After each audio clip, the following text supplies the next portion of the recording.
اسی طرح مجھے ایک پچھلے دنوں فیس بک پہ ایک نوجوان نے میسج بھیجا. اس نے مجھے میسج بھیجا اور اس نے اپنی ایک بیماری کا ذکر کیا. ایک وہ نوجوان تھا, اس نے کہا کہ میں آپ کے لیکچر سنتا ہوں تو مجھے بہت اچھا لگتا ہے, تو میں نے آپ سے ایک سوال پوچھنا تھا. اور نے بتایا کہ مجھے ایک بیماری ہے, اور بیماری کیا تھی کہ اس بیماری کی وجہ سے اس کے جسم کے سارے مسلز جو تھے وہ مسلز کام نہیں کرتے تھے, اتنے ویک ہو چکے تھے کہ وہ مسلز کام نہیں کرتے تھے, اور بالکل ویل چیئر کے اوپر ہے. اس نے کہا کہ میں بالکل ویل چیئر پہ ہوں اور میرے جسم کے کوئی مسلز کام نہیں کرتے, میں ہاتھ بھی نہیں ہلا سکتا صحیح طریقے سے, میں چل پھر نہیں سکتا.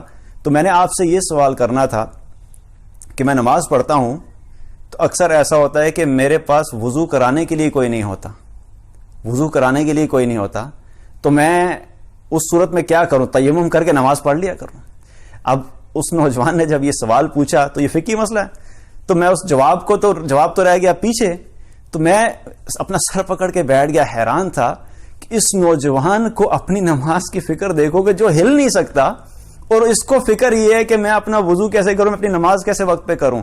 تو مجھے خیال آیا کہ اللہ تعالیٰ نے اتنے نوجوانوں کو صحت دی ہوئی ہے, اتنا کچھ عطا کیا ہوا ہے, اور وہ نوجوان جب اپنی ساری زندگی دوسری فکروں میں لگا دیتے ہیں, کوئی کھیل کود میں لگا ہوا ہے, کوئی گیمز میں لگا ہوا ہے, کوئی گاڑیوں کی فکر میں لگا ہوا ہے, کوئی اپنے دوستوں میں مشغول ہے, قیامت کے دن جب اللہ سبحانہ و تعالی ایسے نوجوان کو جب سامنے کھڑا کر دے گا کہ دیکھو یہ تو ہل بھی نہیں سکتا تھا, یہ تو وضو بھی خود نہیں کر سکتا تھا, اس کے باوجود یہ شخص اپنی نماز پڑھتا تھا, تو تم لوگوں کو ایسی کیا چیز تھی کہ جس نے نماز سے دور رکھا؟